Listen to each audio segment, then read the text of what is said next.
It began with a storm, a violent electric storm that tore through the mountains of Oaxaca one summer night.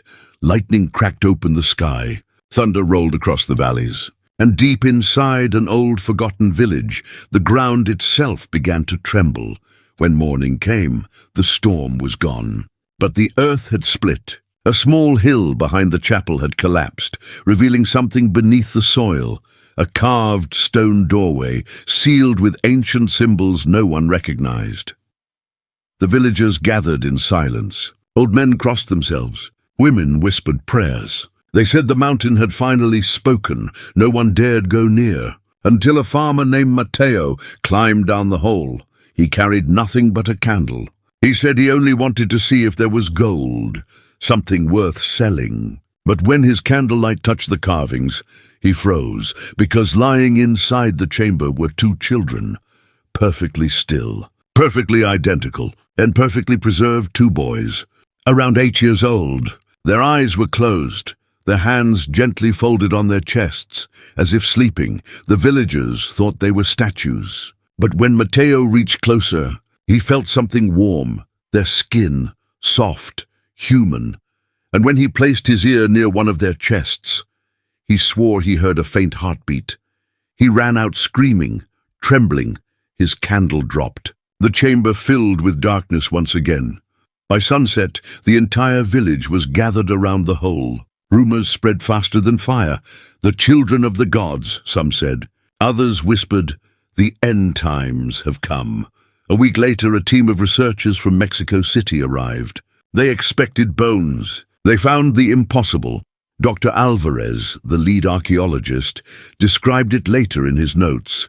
The twins are anatomically perfect. No sign of decomposition. Their temperature remains constant, 36.8 Teg. This should not be possible after hundreds of years underground. He was right. Carbon dating of the surrounding artifacts suggested the tomb was from the 15th century, pre-Columbian. Yet the twins looked like they had just fallen asleep yesterday. The team took samples, blood, hair, skin. Every test came back human, but not normal. Their DNA carried mutations never recorded before, patterns resembling both ancient and modern sequences, as if something or someone had rewritten them. At night, the villagers refused to sleep near the site. Dogs barked endlessly. Lights flickered, and the air around the chamber felt colder than the mountain wind. One night, the local priest walked into Dr. Alvarez's tent. He said something the scientist never forgot. You shouldn't have opened that door. Those children were not meant to wake. The next morning, the priest was gone. His footprints led toward the forest and ended there. By now, the government had heard of the discovery. They sent security, cameras, and sealed off the area. But inside the tent, Alvarez kept staring at the scans, those faint heartbeats that refused to stop. Two identical pulses. Rhythmic. Alive. He didn't know it yet. But the moment they touched those twins, something ancient had begun to stir. Something older than history. Something that science could never explain. They thought they were studying a miracle. But what they found didn't belong to this world. When Dr. Alvarez returned to the site the next morning, he noticed something strange. The chamber smelled different. The air was warm, almost alive. The twins hadn't moved, but their hands were no longer folded. He checked the photos from the night before. In the pictures, their fingers were crossed. Now both palms were open, facing upward. No one had entered the tomb. The guards swore they never left their post. But the cameras, all three had shut down at exactly 3:15 a.m., the same time the mountain shook again. By noon, the research tents were crowded. Reporters, officials, and 3 scientists from the National Autonomous University, geneticist Dr. Sofia Morales, historian Miguel Torres, and neurologist Dr. Rivera. They set up scanners, electrodes, and thermal monitors. The twins' bodies emitted a faint, constant heat. No decay, no stiffness, just stillness. Then Dr. Rivera connected an EEG, a brainwave monitor. The screen blinked once. Then again. A faint line appeared, brain activity.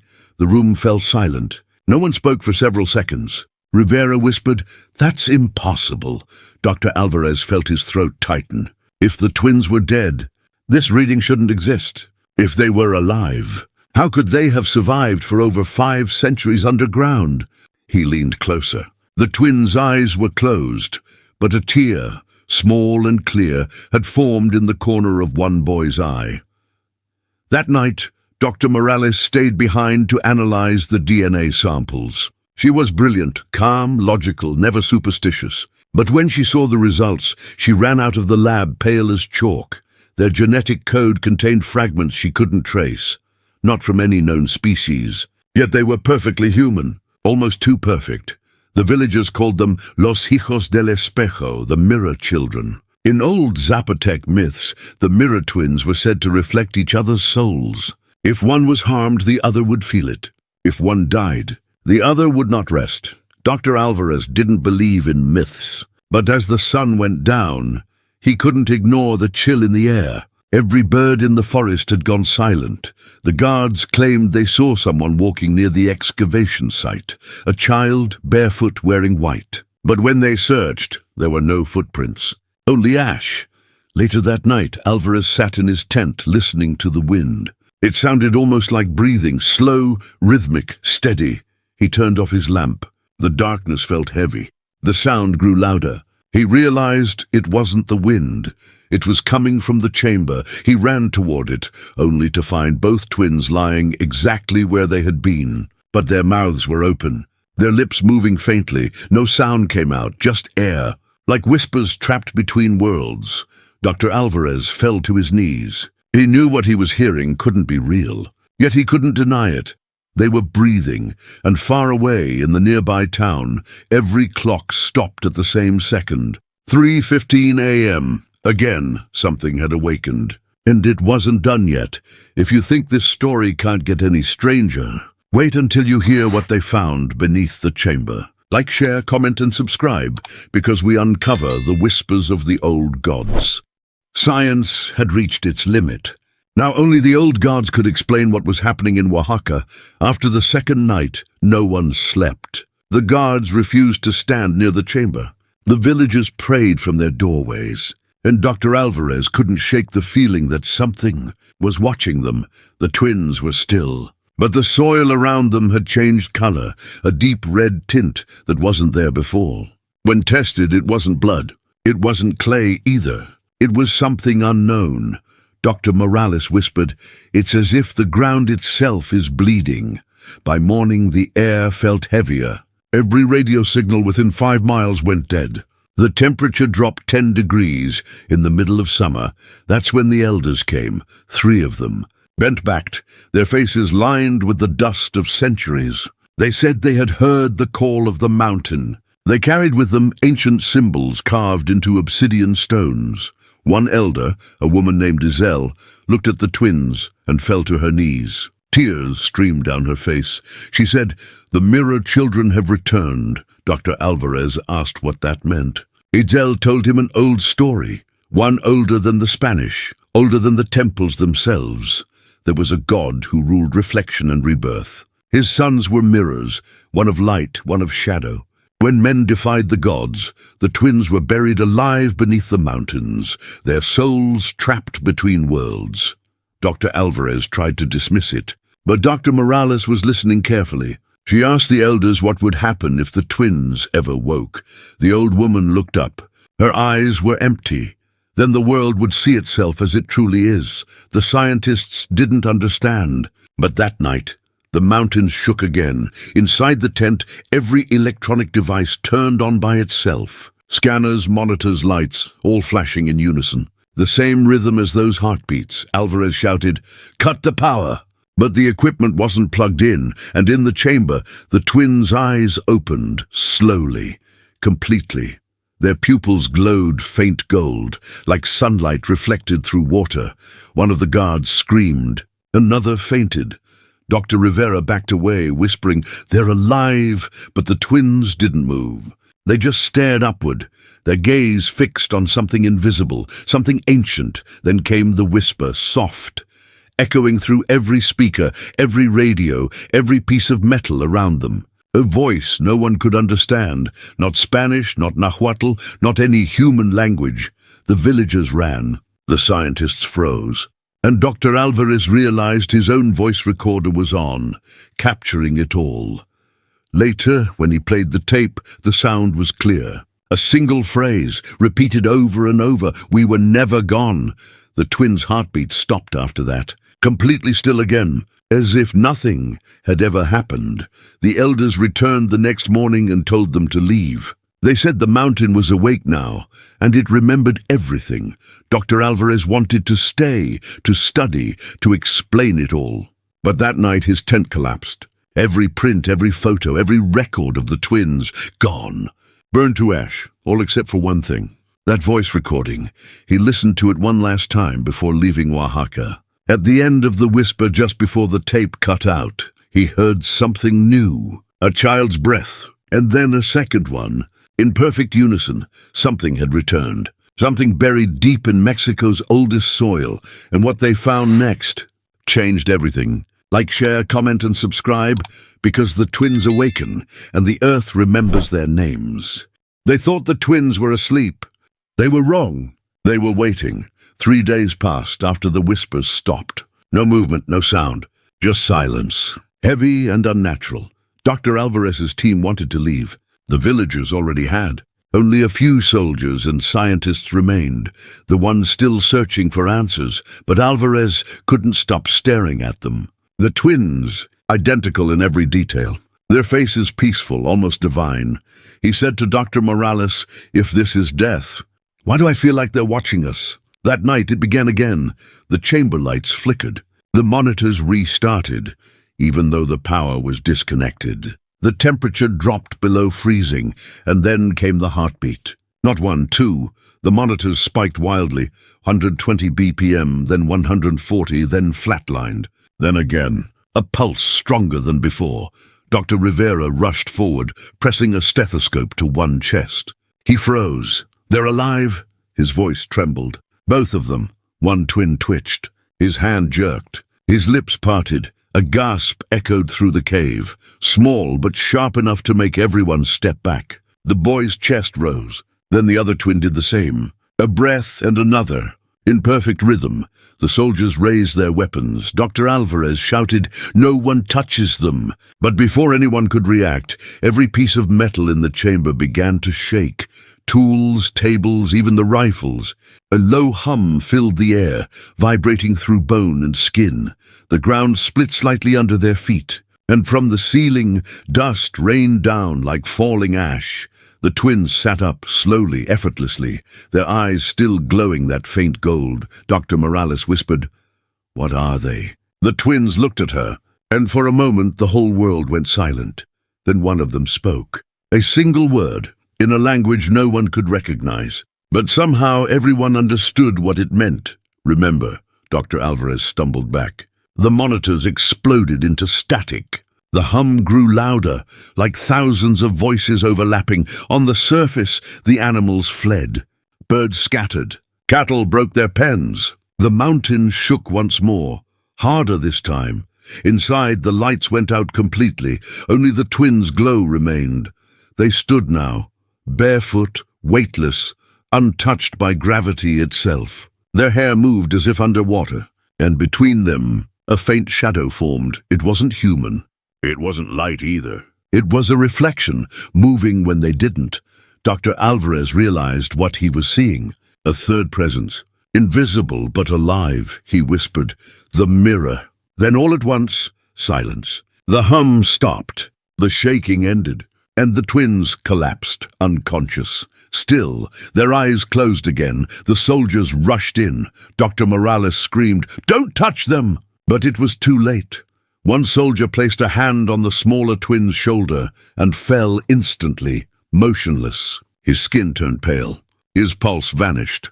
Dead, Dr. Alvarez dragged him back, horrified. He looked at the twins. Their eyes flickered open once more. The glow was gone. But something darker replaced it, cold, empty, and then as suddenly as it started, they were still again. No sound, no movement, but the cameras caught one final frame before the blackout. Both twins, smiling. The next morning the government arrived.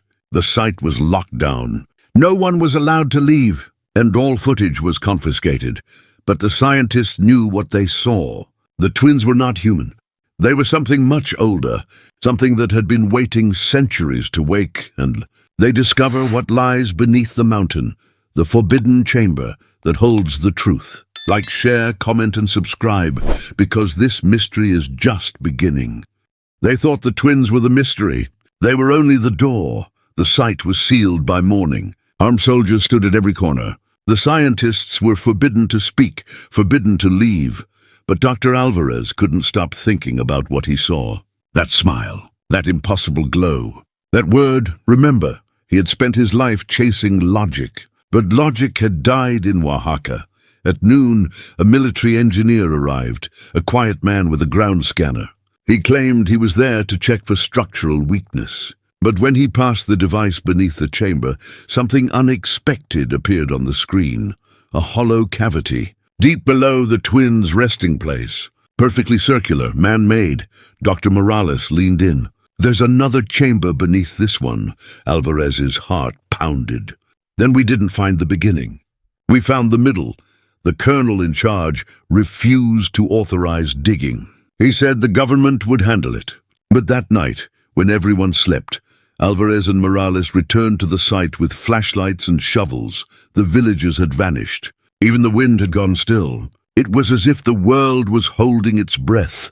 They dug in silence. 1 hour, 2, until Alvarez's shovel hit stone. A flat slab etched with spirals and strange human shapes. It wasn't Aztec. It wasn't Mayan. It was older. Dr. Morales brushed away the dust, revealing a symbol in the center, 2 figures facing each other, touching hands. And between them a black mirror, the same one the locals described in the old legends. The door of reflection, Alvarez whispered, the mirror children. They were guardians. Before he could say more, the slab cracked open on its own. A hiss escaped, cold, dry, ancient air rushing out like the exhale of a sleeping giant. They climbed down into the darkness. Their flashlights flickered. Walls glistened with crystals that pulsed faintly, like veins under skin. And in the center of the chamber stood a pedestal. On it, a black stone bowl filled with clear liquid. Perfectly still, Dr. Morales leaned closer. The surface rippled. And then she saw it, her reflection. But not hers, it was her face. Smiling when she wasn't. Her reflection tilted its head the other way, eyes glowing faint gold. She screamed and stumbled back. The bowl vibrated violently, the liquid spinning faster until it erupted into the air like smoke. From the darkness, faint whispers filled the room. Not one voice, hundreds, all speaking the same word. Return the twins. They were awake again above them, monitors screaming, alarms blaring. The soldiers panicked. Dr. Rivera shouted, "They're moving!" Alvarez and Morales heard it too. Footsteps, soft, rhythmic, descending the stairs. When they turned their lights toward the entrance, 2 small figures stood there, the twins, their eyes gold again, their faces calm. Dr. Alvarez stepped forward, shaking. "Who are you?" The twins spoke in unison. Their voices echoed like one voice layered through time. "We are the first." The chamber walls began to glow, symbols lighting up one by one. The liquid in the bowl rose into the air, forming shapes, maps, stars, human faces. Dr. Morales whispered, "It's showing us creation." Then, everything stopped. The twins turned toward the bowl and placed their hands inside. Instantly, the chamber began to shake. The crystals shattered. The light vanished. When Alvarez opened his eyes, the twins were gone. Only the bowl remained, now empty, cracked and cold. He picked it up and realized something. Inside the cracks, 2 fingerprints glowed faintly, one on each side, identical, pressed together. The mirror children had vanished, but they had left their mark. That night, Dr. Alvarez wrote one final note in his journal. "We didn't discover them. They allowed us to, but the story doesn't end there. The twins return, and this time, not even the government can hide what happens next." Like, share, comment, and subscribe. You won't believe how this story ends. When the twins disappeared, the world forgot them. But the mountain didn't. The morning after the forbidden chamber collapsed, silence fell over Oaxaca. No birds, no wind, Even the insects had gone. The soldiers searched the site for hours. No bodies, no evidence, no twins. The bowl was gone too. Dr. Alvarez and Dr. Morales were taken away for questioning. No one believed their story. Not the military, not the scientists from the capital. The official report said seismic disturbance. No living specimens recovered. But they both knew what they saw. They saw the twins walk into the dark, and the dark swallow them whole. 2 days later, a strange order came down from the government. Every file, every sample, every recording, destroyed. Anyone who spoke about the Mirror Children would lose their license, their job, or worse. But Alvarez kept one thing, that voice recorder, the one that captured the whispers. He hid it inside an old book and fled Mexico City. He never returned to the site again. Years passed. He grew old. He stopped talking about the twins. Until one night, 15 years later, he received a letter. No sender, no stamp. Just a small black envelope, and inside it a photo. It was a picture of 2 children, identical, standing outside a school in Sonora, smiling. On the back of the photo, a date. Taken June 3rd, 2023, Alvarez's heart stopped. That was yesterday. He played the old recorder again. For years, he had heard nothing but static. But this time, something new, a soft breath, 2 heartbeats. And then a whisper. We remember he dropped the recorder. It shattered. And for a moment, he swore he saw movement. 2 faint silhouettes reflected in the glass shards, standing behind him. He turned around. No one there. But the air was cold, and his reflection wasn't his. The next morning, the neighbors found his door open. Coffee still warm, jacket still hanging. Dr. Alvarez was gone, no trace, no footprints. Only one thing left on his desk, a notebook, open to the last page. His handwriting shaky, words barely readable. They were never from here. We were only their reflection. The government claimed he died of a heart attack. They buried an empty coffin, but Dr. Morales knew better. She had started seeing things too, twin children at the edges of crowds, mirrors fogging without reason, voices echoing faintly at 3:15 a.m. She tried to tell her story. No one listened. Until she disappeared too. A journalist later found her car abandoned near Oaxaca, doors open, keys still in the ignition. On the windshield, drawn in dust, were 2 small handprints, identical, and when the police opened the trunk, they found her laptop, still recording. The last frame of the video showed nothing but static. Then, 2 faces slowly forming in the noise, children smiling. Now, every year around the same date, the villagers say they hear it again. The heartbeat, faint, beneath the earth, and when lightning strikes the mountain, people claim to see 2 small shadows standing at the ridge, watching, waiting, remembering. Some mysteries die with time. Others wait to be found again. If you hear whispers in the wind tonight, listen closely. They might be calling your name. If this story gave you chills, don't forget to like, share, comment, and subscribe. Because more mysteries like this one are coming soon. And next time, the truth might be closer than you think.